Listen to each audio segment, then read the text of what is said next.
साल 2016 भारत की auto industry के लिए एक टर्निंग पॉइंट साबित हुआ क्योंकि इसी साल एक एसयूवी ने एंट्री ली जिसने न सिर्फ मारुति के लिए बल्कि पूरे सेगमेंट के लिए गेम चेंज कर दिया। नाम था विटारा ब्रेजा। यह वो समय था जब लोग हैचबैक से ऊब चुके थे और एक ऐसी गाड़ी की तलाश में थे जो दिखने में दमदार हो, रोड पर पकड़ भी बनाए रखे और जेब पर भारी भी ना पड़े। तबाई विटारा ब्रेजा एक सॉलिड लुक वाली कॉम्पैक्ट एसयूवी जिसमें था मारुति का भरोसा, फ्यूल एफिशिएंसी का वादा और मेंटेनेंस का कम खर्चा। इसने आते ही धमाका कर दिया। लॉन्च के पहले ही साल में 2 लाख यूनिट बिक गई और इसने सीधे टाटा नेक्सन, फोर्ड इकोस्पोर्ट और महिंद्रा टीयूवी जैसे कॉम्पिटिटर्स को पीछे छोड़ दिया। पहली जनरेशन में मिला था सिर्फ डीजल इंजन, लेकिन माइलेज इतना जबरदस्त कि लोग पेट्रोल को भूल गए। और कमाल की बात यह थी कि पहली बार किसी मारुति गाड़ी ने लुक्स और रोड प्रेजेंस के मामले में सबका ध्यान खींचा। कंपनी ने कभी ये नहीं कहा कि ये लग्जरी है, लेकिन फिर भी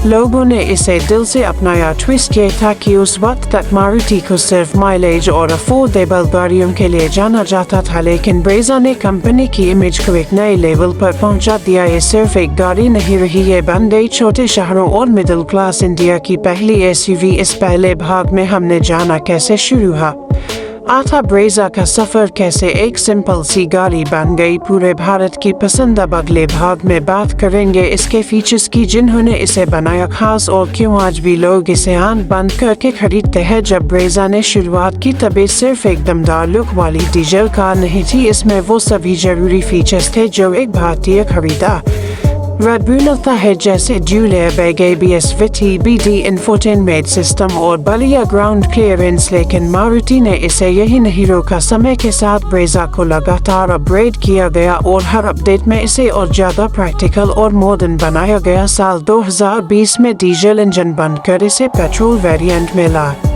दिया, फिर भी इसकी डिमांड में कोई गिरावट नहीं आई क्योंकि इस बार इसमें नया स्मार्ट हाइब्रिड सिस्टम दिया गया जिससे माइलेज और भी बेहतर हो गया था। इंजन पावर करीब 105 bhp की थी, लेकिन असली बात यह थी कि शहरों में चलाने के लिए ये कार परफेक्ट थी और हाईवे पर भी इसका स्टेबिलिटी शानदार फीचर्स की बात का वे तो मारुति ने समय के साथ इसमें smart play, touch screen, Android Auto और Apple CarPlay, auto climate control, LED projector, headlight, cruise control और पुश स्टार्ट जैसे फीचर्स भी जोड़ दिए। मतलब जो चीजें पहले 20 लाख की कारों में मिलती थी वो अब 10 लाख से नीचे वाली इस एसयूवी में आने लगी। इसके अलावा इसका सीटिंग कंफर्ट बढ़िया था और बूट स्पेस भी परिवार की जरूरतों के हिसाब से काफी था। पीछे की सीटों में अच्छा हेडरूम और लेग रूम था जिससे लंबी दूरी की यात्राएं आसान हो गई। इस भाग से यही समझ आता है कि ब्रेजा ने लोगों को केवल एक गाड़ी नहीं दी बल्कि वो सभी सुविधाएं भी दी जो पहले महंगी कारों में ही मिलती थी, और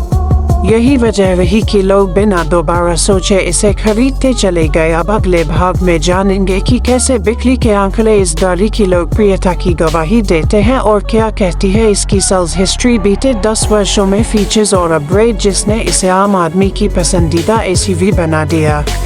जब ब्रेजा ने शुरुआत की तब ये सिर्फ एक दमदार लुक वाली डीजल कार नहीं थी, इसमें वो सभी जरूरी फीचर्स थे जो एक भारतीय खरीदार ढूंढता है, जैसे dual airbag, ABS, VTBD, infotainment system और बढ़िया ग्राउंड क्लियरेंस। लेकिन मारुति ने इसे यही नहीं रोका। समय के साथ ब्रेजा को लगातार अपग्रेड किया गया और हर अपडेट में इसे और ज़्यादा प्रैक्टिकल और मॉडर्न बनाया गया।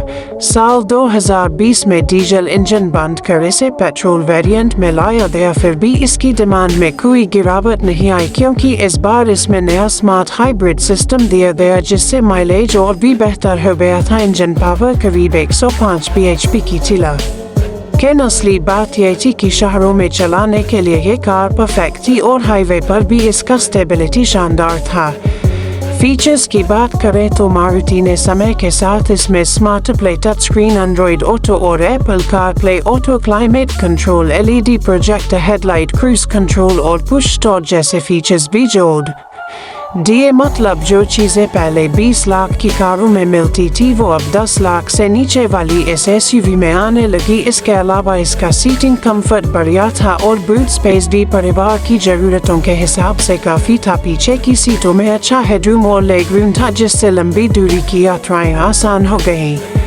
इस भाग से यही समझ आता है कि ब्रेजा ने लोगों को केवल एक गाड़ी नहीं दी बल्कि वो सभी सुविधाएं भी दी जो पहले महंगी कारों में ही मिलती थी, और यही वजह रही कि लोग बिना दोबारा सोचे इसे खरीदते चले गए। भाग 3 आंकड़े जो बनाते हैं इसे भारत की सबसे भरोसेमंद एसयूवी किसी भी गाड़ी की सफलता आंकड़ों से मापी जाती है, और ब्रेजा ने इसमें भी इतिहास रच दिया है। शुरुआत में ही साल दर साल इसकी बिक्री ने सारे रिकॉर्ड तोड़ दिए थे। पहले ही साल में 2 लाख से ज्यादा यूनिट बिकी और 3 साल में इसने 5 लाख यूनिट का आंकड़ा पार कर लिया था। लेकिन असली कमाल तो तब हुआ जब इसने 10 साल के अंदर 12 लाख से ज्यादा यूनिट्स बेच डाली, वो भी बिना किसी शोर शराबे के। हर साल एवरेज बिक्री 1 लाख यूनिट से ऊपर रही है, और ये तभी मुमकिन होता है जब प्रोडक्ट पर लोगों का भरोसा अटूट हो। इसके मुकाबले में कई गाड़ियां आई टाटा नेक्सन, किया सोनेट, हुंडई वेन्यू, लेकिन ब्रेजा की पकड़ कमजोर नहीं पड़ी बल्कि हर रीजन में इसकी मौजूदगी और भी मजबूत होती चली गई।